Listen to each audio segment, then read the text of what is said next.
So if we can please welcome to the track 2 stage, haven't even been drinking yet, Will and Claire. Hello, everyone. Thank you so much for joining our session today, Creative Ideas Worth Pinching. We've put together some amazing use cases that we think are fun, creative, and hopefully a little bit different to some things you may have seen before. All with the goal of leaving you guys feeling inspired to take these ideas and use them to supercharge the email experience for your customers. So let's get into the agenda. First of all, who are we? Some of you might not have a clue who we are. So we're going to introduce ourselves and tell you a little bit about us. We're then going to jump into the creative ideas that we think are certainly worth pinching. And then we're going to finish with our Magic 4. These are 4 key takeaways that Claire and I have put together while making this presentation that hopefully you guys will take away and allow you to create amazing ideas like these for yourselves. So, hello everyone. My name's Will Ayres. I'm a Senior Client Experience Manager at Movable. I've been at Movable for just over 4 years, and I've had the absolute pleasure of working with some amazing clients, such as Currys, who are over there, hello, our first UK Da Vinci client, and some amazing studio clients, such as Rebel Racing, PlayStation, and many more. I'll now hand over to the lovely Claire. Thank you, Will. Hi, everyone. My name is Claire Walker. I am also a Senior Client Experience Manager, and I, too, have been here for just over 4 years. I am very, very lucky to work with the clients that I do, and it is so lovely to see some familiar faces in the audience today. So the late, great David Bowie said it best. The only art I'll ever study is stuff that I can steal from. So even David Bowie is giving you permission to steal or pinch some of these ideas. So today, we'll be showing you some influential campaigns that hopefully will spark some inspiration for you to then pinch and take away. Alrighty, quick show of hands. Who here has ever stolen, pinched, however you want to phrase it, an idea from another brand's campaign? Okay. I definitely have. Okay, lots of honest people, thank you. And for those that didn't raise your hands, I think that you have pinched an idea, but you're just being a little bit polite. But inspiration is everywhere. Half of the battle is spotting something and saying, I'll have a little bit of that, thank you very much, and then shaping it to your tone of voice and your brand. So what we'll do now is we'll share some use cases with you. We'll show you the how, the why, and also a little bit of the magic behind them. Alrighty, so we'll start off with one of my clients, which is Avanti West Coast Trains. To celebrate the railway's 200th birthday, they wanted to do something a little bit special, a little bit commemorative. So they took what we would consider your standard, simple progress bar. So if we start in the middle, you've got your orange horizontal line. So with each high-value action, or HVA, that was accomplished, that progress bar would slowly, slowly fill up with orange. They wanted to take this one step further. So you can see at the top, we've got some little train carriages. Each train carriage corresponded with a particular HVA. So not only did the progress bar fill up, but you also got another train carriage in the hope that you would get a complete train. They then took it one step further. And if we go down to the bottom, you'll see a set of education cards. Now, with each train carriage that was revealed, you would also get an education card that flipped around, and it would give you either a fact about that particular train carriage or about the railway in general. So it's a great example of celebrating something commemorative, but also taking that level of personalization just one step further. Yeah, I mean, I absolutely love this example. It's a good one. How cute are those little trains, to be fair? Like, I mean, I love this one. It gets me thinking of ways in which I could use this use case for some of my clients. Like, I'm already thinking, you know, Rebel Racing, why don't we have little stickers or badges or trophy icons for each Grand Prix they've like participated in an email for? Or, you know, PlayStation having like the games that you bought or like your favorite genres like stacked up on a shelf or something I love that. Yeah. Maybe for, I don't know, a retail client, you might want to have like maybe an empty wardrobe at the top, and then with each high-value action that was accomplished, that wardrobe would then fill up with some items of clothing, perhaps. So a little bit of food for thought. Love that idea. Yeah. All right, nice one. I don't know why there's like white rectangles there, but let's just ignore that. So this is a Curry's example showing a discount code creative, and it's showing this peel to reveal example. I absolutely love this one. On the left, you can see the discount code email. We're basically thinking, how can we make these creatives stand out, make them more gamified, increase engagement, make them more fun? And this is what we went for. We created this amazing peel to reveal landing page experience where you can see 3 different perks offers for different categories. There's one for like TVs. There's like massage gun thing. I assume that's what that is. And you can peel to reveal, revealing the perks offer, and then tap to claim. Makes it super fun. I will say as well, like with this peel to reveal idea, there's no code required. You don't have to be a coding expert. It's all powered by Movable Ink, and it's super easy to create. And for anyone that might be a little bit more numbers driven, or even maybe a tad skeptical about that extra step click, I want you to have a little look at this Nespresso example. So you can see here, the stats speak for themselves. Having that peel off achieved 113% lift in click-through rate. They actually tested this against a static image, and these were the results that they achieved. So yeah, what we've got here is what I call experiences. Peel to reveals are an experience. On the left, you can see 2 PlayStation examples. We've got a holiday peel to reveal showcasing like a holiday discount where you can peel to reveal the offer. We've got an FC26 example revealing some in-game content. And we have a really cool example from Huel at the bottom left showing like an educational peel to reveal. What would have just been like, copy-heavy articles within an email, we've turned them into this interactive experience where you can peel to reveal the topics that interest you and click to learn more. On the right, we've got what I like to call a story peel to reveal. So you can, my clients here are probably sick of me going on about this example. I think I've shown all of them. But you can see this national parks example, whereas I like to think of it a bit like a museum exhibit where you've got your big creative with little icons like the mountain and the fossil, and you can peel to reveal and interact with it to learn more about the topics that interest you. I'm already thinking about, sports clients, for example. Why not have a big creative for a particular event at the weekend, like, a football match or a Grand Prix or something, yep. And, you have all the fun facts about the race or the game or, like, head-to-head stats, player info, where you can interact and peel to learn more. It just makes it that much more fun. Love it. And then on the right, especially with, like, peek around the corner, why not do a peel to reveal advent calendar? Like, people have already done, static versions of this in the past where you have, time targeting showing the different days of Christmas. Why not turn it into a fun, interactive experience where you can peel to reveal each day of the 12 days of Christmas, revealing like a fun offer or a quirky fact or something like that? Absolutely love that idea. I encourage you all to have a think about that one. Okay, so we're going to change it up a little bit, and we're going to show you some polling examples. So we're going to start left to right. On the left-hand side, we would consider this our standard classic poll. It has 3 options, and then on each of those options, you can see the vote click, the vote percentage, and also there's a little horizontal progress bar underneath. Really nice, really classic, very simple. Moving along, we've got an example from Kohl's. This is what we call a hidden poll. So you don't see the vote click, the percentage, the progress bar, but we still gain that click data. Hidden polls are brilliant to use in welcome journeys, onboarding journeys, things like that, where you don't necessarily need to show the stats. Moving along, we've got an example from the restaurant group. Now, this is a little bit more of a creative polling example. You can see we've got a row of chilies. Each of those chilies corresponds to a level of spice.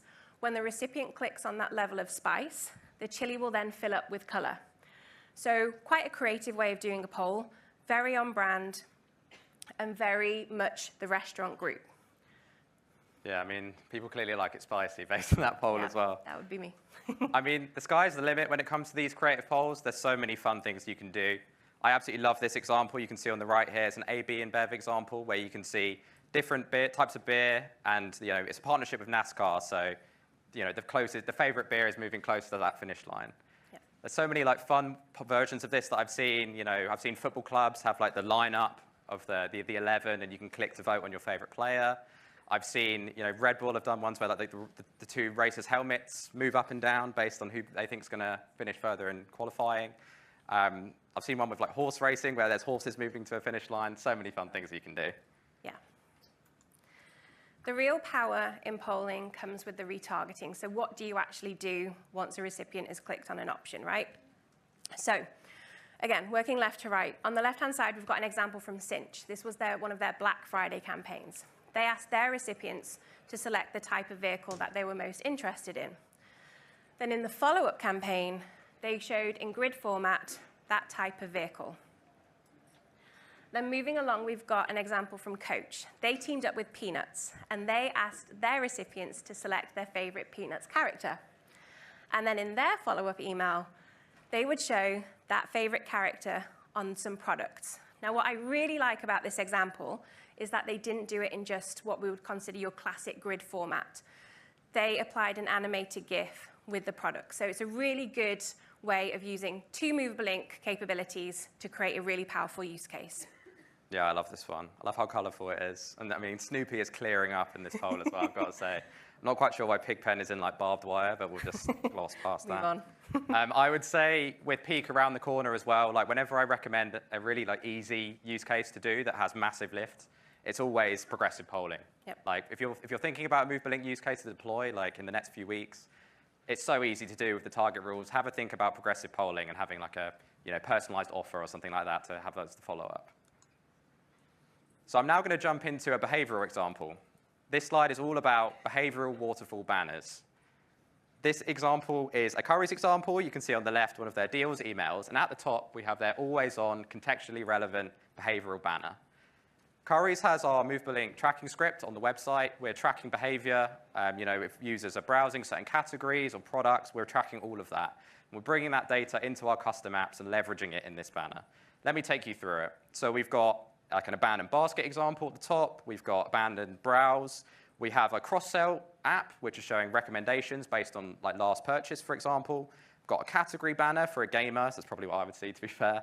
And then at the bottom, if we haven't got any like user behavior on somebody, we can still always serve a contextually relevant experience. So in this case, we're doing it based on the weather. So it's obviously a hot day. This dog is really enjoying the fan. But yeah, I mean, this example, it's relevant across like any vertical. Like, let's say you're a clothing retailer. You could go as broad or as granular as you like. Like, you could just say, men's products, women's products, or you could say, we know that you've been browsing like denim or leather or something like that, and then show products for that. Okay, so now I'm going to tell you about what is probably one of my favorite emails that I've worked on this year. This is Red Bull Racing's 2025 pre-race email. We've got, let me take you through it. There's quite a lot here. There's a lot of different movable link apps. I'll start off with the poll for points. So it's just a poll on who they think is going to be further in qualifying. So I mean, it's no surprise Max is winning here. We've got a CSV-powered track stats module. So you can see, stats about the race, when the first race was, for example. We're actually thinking of turning this into a peel to reveal story, going back to that story use case for next year. We've got 2 video modules. So we've got a YouTube integration and a TikTok integration. We've got a load of API-powered modules like the weekend schedule, the drivers' championship module, and the team championship module, all of which are fully automated and using their APIs. And then I'll finish off with probably my favorite, which is like probably the most on-brand countdown timer that I've personally been involved with. You've got the classic countdown timer, fully localized, depending on like what region you're in. So if you're in like, I don't know, Saudi Arabia or something, you'll see the time fully localized for you. We've got the flag of what Grand Prix we're in. And then we've got the GIF at the top, counting down like a real F1 start track, the thing that's at every F1 race.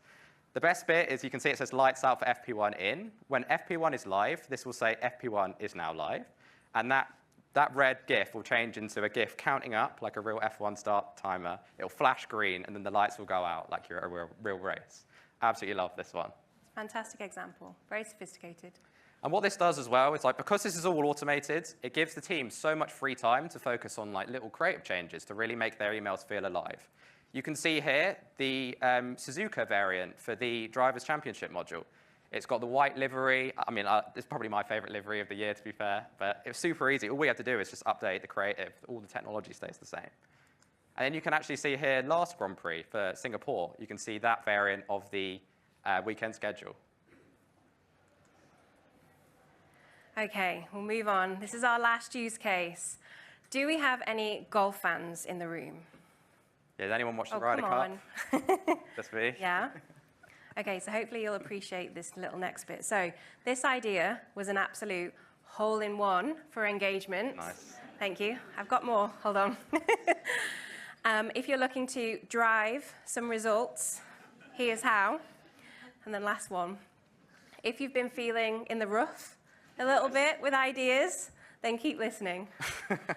So this idea, this use case, was from one of my clients, the RNA. And this use case was sent out throughout this year's Open. So we're going to start top to bottom. At the top, we can see there's a little toggle. When play had started and was live, it would toggle to live. When play had stopped, ended, or it hadn't started yet, it would then toggle to not live. Moving down, we've then got the leaderboard. This comprised of 2 APIs. The leaderboard, every time the recipient would go back to the email, the leaderboard would update according to how the players were getting on. What I really like about this is that whoever's top of the leaderboard, so we can see Scotty Scheffler's top here, you'd also see the image of Scotty. So if the leaderboard changed, so would the image. And then my favorite bit of this use case is the favorite player module. So if a recipient had a favorite player assigned to them in the contact record, then what they would do is they would see everything about that favorite player. They'd see, so we can see Rory McIlroy here. We'd see the stats. We'd see Rory's image. And then what I really love is that we would see the hole that Rory is currently playing. If you didn't have a favorite player associated with your contact record, then what we would do is we would show the player from your country of residence. So for example, if you were from the US, you would then see all of the stats, image, and the course hole from Scotty Scheffler, for example.